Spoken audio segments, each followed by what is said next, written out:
여파로 지역의 노인 복지 사업도 차질을 빚고 있습니다.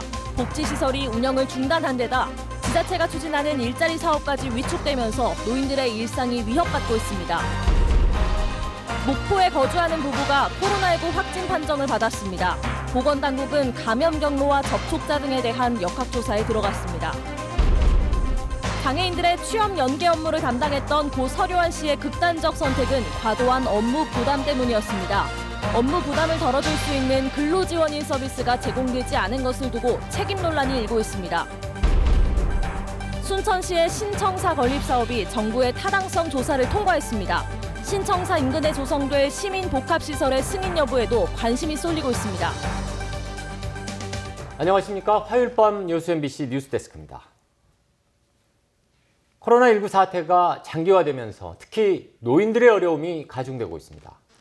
지역 노인들의 삶을 지탱해온 복지사업들이 줄줄이 개점 휴업 상태로 내몰리고 있기 때문입니다. 여기에 노인 일자리도 큰 폭으로 줄어들면서 생활고에 시달리는 노인들의 고충이 이만저만이 아닙니다. 김종수 기자가 보도합니다. 광양시 한 노인복지관. 코로나19 여파로 휴관이 결정된 지 어느덧 한 달이 다 돼갑니다. 매일 최대 400여 명의 노인들에게 식사와 일거리를 제공했던 쉼터였지만 지금은 여기저기 휑한 기운만 남아 있습니다.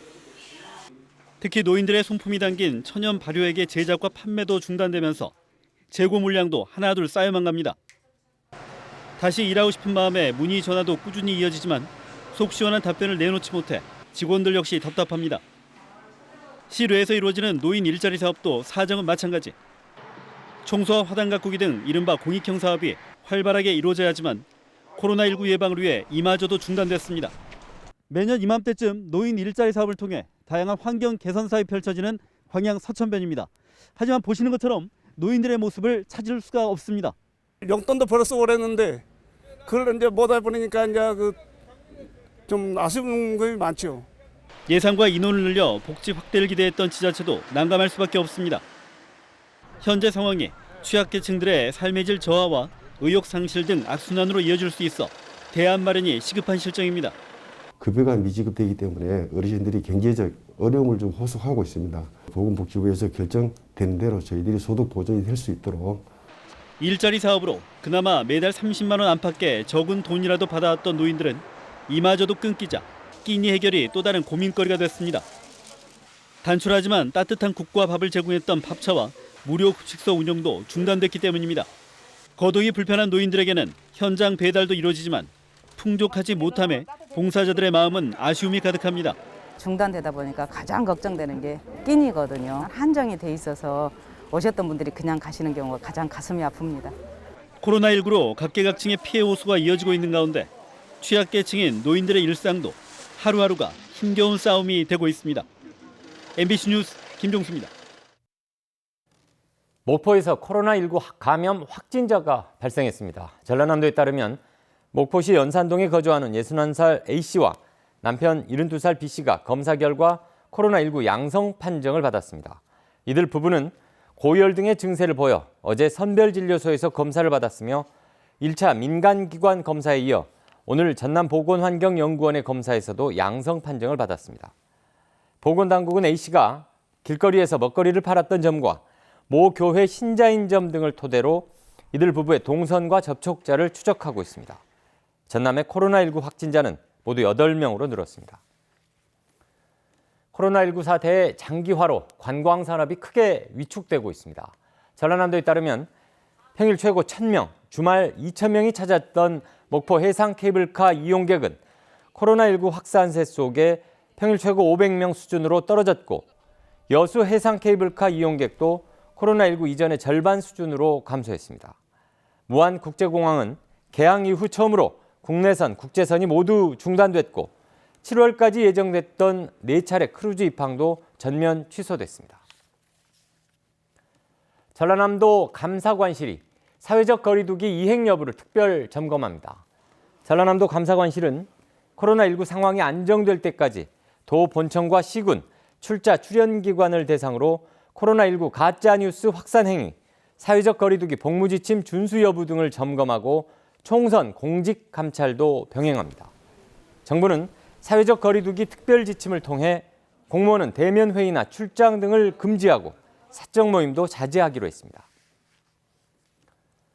코로나19 때문에 자영업자들은 하루하루 버티기 어려운 상황으로 내몰리고 있는 요즘인데요. 코로나19 대출이 마련돼 있지만 문제는 대출 승인까지 많은 시간이 소요돼 소상공인들에게 피부로 와닿는 대책이 못 되고 있다는 점입니다. 송정근 기자가 취재했습니다. 코로나19의 여파로 최근 매출이 평소의 30%까지 떨어진 박상욱 씨. 임대료와 직원 월급 등을 해결하기 위해 지난달 광주 신용보증재단에 소상공인 대출을 신청했습니다. 사실은 힘든 것도 힘든 거지만 출구가 보이지 않는다는 거죠. 그냥 언제 이게 끝날지도 모르고 또 얼마만큼 이게 이 상황이 계속갈지 모르니까 그게 제일 힘든 거죠. 지난 15일 광주시가 무이자 등의 혜택이 있는 특례보증 대책을 발표한 이후에는 대출을 신청하는 소상공인들이 폭발적으로 늘었습니다. 이달부터 힘들어질 것 같아서 이달 어떻게 버티더라도 또 다음까지 또 대출 받아서 또 이렇게 이자가 싸다 하니까 이달 받아놓고 나서 준비를 해놔야죠. 광주 신용보증재단 광산지점에만 하루 평균 150건의 대출 신청이 접수되는 등 평소보다 대출 신청이 7, 8배 늘어났습니다. 하지만 서류 심사 등 업무를 처리할 직원은 급증하는 신청을 따라가지 못해 대출 승인이 나기까지 한 달을 기다려야 합니다. 하루하루를 버티기 힘든 소상공인들에게 너무나 긴 시간입니다. 신용보증재단도 시간을 줄이기 위해 업무를 시중은행에 위탁하기도 하고 현장 조사를 생략해 대출 신청 절차를 간소화했지만 밀려드는 신청을 감당하는 데 한계가 있습니다. 지금 현장 저희 내방은 찾아오신 분들은 지금도 한 5, 60명 되시는데요. 일단은 지금 현재는 인력 부족이 좀 심각한 상황이고요. 신용보증재단은 다음 주부터 청년 인턴 30여 명을 활용해 대출 승인까지의 기간을 일주일로 줄이겠다는 계획입니다. 광주 지역의 소상공인과 자영업자 수는 10만 명이 넘고 종사하는 사람은 30만 명이 넘습니다. 이들이 힘겨운 시기를 견뎌낼 수 있도록 속도감 있는 행정 절차가 필요해 보입니다. MBC 뉴스 송정근입니다. 전남 22개 시장 군수들이 코로나19로 어려움을 겪는 도민들의 고통을 함께 나누기 위해 월급 일부를 한시적으로 반납하기로 했습니다. 전남 시장군수협의회는 오늘 시장군수의 월급 30%를 4개월 동안 반납하기로 했습니다. 장서궁 전라남도 교육감도 대통령을 비롯한 정부 장차관급 이상 공무원들의 급여 30% 반납 계획에 동참하기로 했습니다.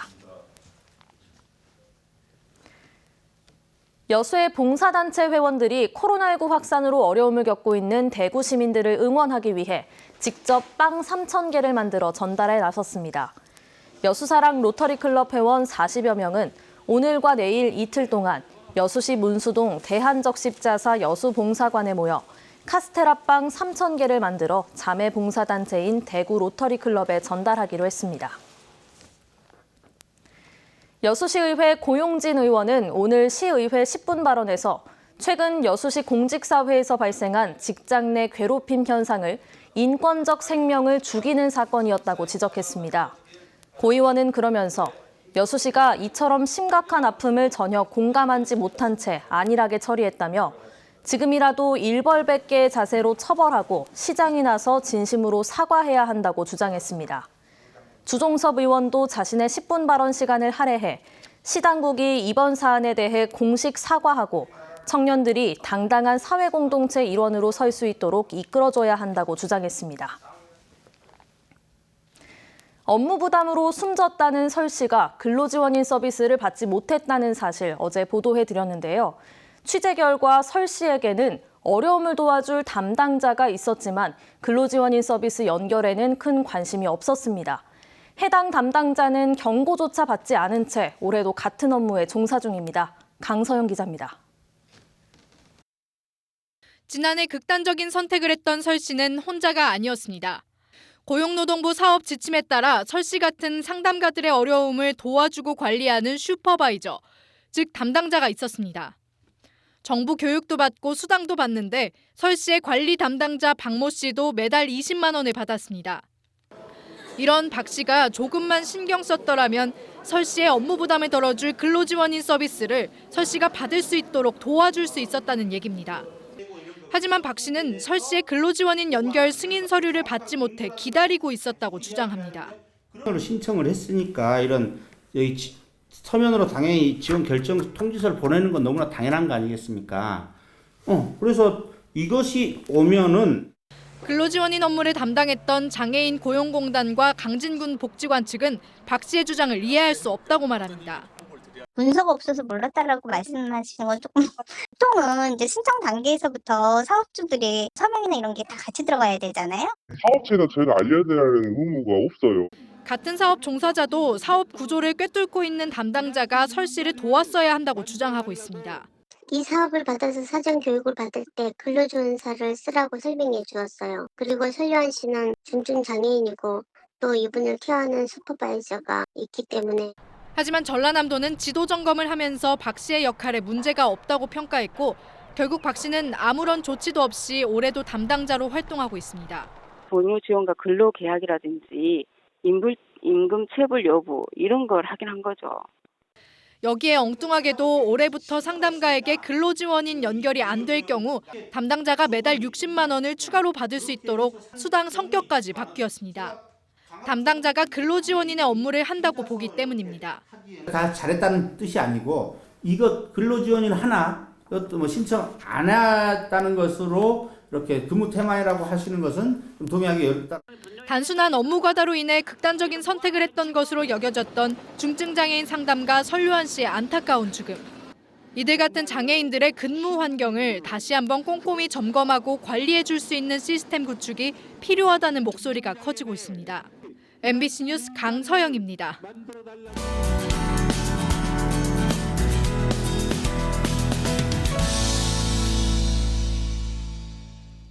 순천 선거구의 원상 회복을 위해 무소속 예비 후보자들이 연대에 나섰습니다. 순천 광양 곡성 구례갑 을 선거구의 노관규 정인화 예비 후보는 오늘 합동 기자회견을 열고 민주당이 순천 해룡면을 쪼개고 해당 유권자들의 경선 참여권을 박탈한 것을 투표로 심판해야 한다며 지지를 호소했습니다. 또 당선이 되면 순천 선거구 분구와 함께 이번 선거구 획정안과 같은 상황이 발생하지 않도록 제도화를 추진하겠다고 강조했습니다. 순천 광양 곡성 구례갑 선거구에 민주당 서병철 예비 후보가 보훈단체와 간담회를 갖고 국가유공자에 대한 보상과 처우를 대폭 확대하는 법 개정에 나서겠다고 밝혔습니다.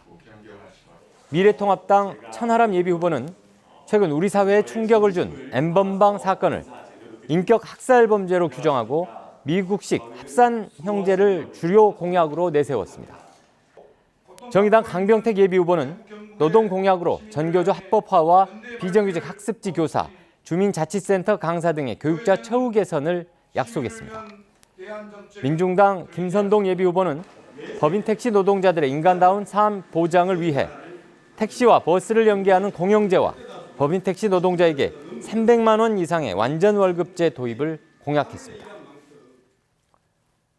여수 갑지구 출마를 준비했던 정의당 김진수 예비 후보가 오늘 만흥동 여순 사건 위령비에서 기자회견을 갖고 을 지역으로 바꿔 총선에 나서겠다고 밝혔습니다. 김 후보는 오늘 회견에서 민주당 김회재 후보가 산단 공해배출 조작 사건이나 여수 수산물 특화시장 사측의 변호를 맡았었다며 최근 재출마를 선언한 권세도 후보와 함께 공개 토론에 나서줄 것을 촉구했습니다. 순천시 신청사 건립이 행정안전부 타당성 조사를 통과하면서 속도를 내게 됐습니다.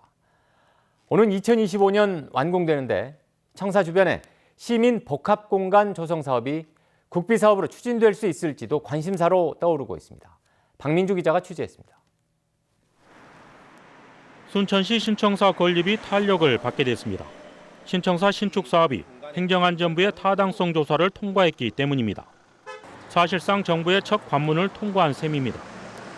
새 청사는 본청과 의회동, 지하주차장을 포함해 연면적 4만 7천 제곱미터의 관련 시설이 들어섭니다. 신청사는 관광 자원으로도 활용될 계획입니다. 행정 서비스를 제공하는 청사의 기능을 넘어 시민 공동체를 활성화하는 공간 확대는 물론 대한민국 생태수도 순천을 상징하는 관광 명소로 만들 계획입니다. 신청사 건립은 오는 6월까지 전라남도의 지방재정 투자 심사를 거쳐 7월부터는 본격적으로 토지 보상과 설계 공모가 시작됩니다. 총 사업비는 1,800억 원 규모로 오는 2022년에 착공해 2025년 완공을 목표로 사업이 진행됩니다. 청사 건립이 가시화하면서 신청사 주변에 조성하려는 시민복합시설도 관심이 쏠리고 있습니다. 기재부의 생활예술시 사업으로 신청된 가운데 오는 9월 승인 여부가 결정됩니다. 우리 시청사뿐만이 아니라 우리 시민들도 함께 시청사에 모여서 문화를 향유하고 나눌 수 있는 그런 복합 문화 공간이 시청사와 함께 같이 지어질 수 있다면 민선 1기부터 20여 년 넘게 논의를 거듭했던 순천시 신청사 건립. 정부의 신축 타당성 통과를 계기로 사업이 본궤도에 오르고 있습니다. MBC 뉴스 강민주입니다. 저희 여수문화방송 3월 중 시청자위원회가 오늘 본사 대회의실에서 열렸습니다. 시청자위원들은 코로나19 사태로 지역 경제가 큰 어려움을 겪고 있다며 코로나 극복을 위한 지역민들의 노력과 국회의원 선거 정보 등을 정확히 제공해 여론 선도 기능에 보다 충실해줄 것을 당부했습니다. 오늘 회의에서는 고승권 GS칼텍스 전무와 김상문 여수수협 조합장, 김남희 순천 YMCA 생협 이사장 등 5명이 신임 시청자위원으로 위촉됐습니다. 전남 동부 지역 사내 하청 노동자들이 공동투쟁본부를 결성했습니다. 민주노총 전남지역본부 소속 7개 사내 하청지회는 오늘 기자회견을 열고 정규직 쟁취를 위한 공동투쟁본부를 출범한다고 밝혔습니다.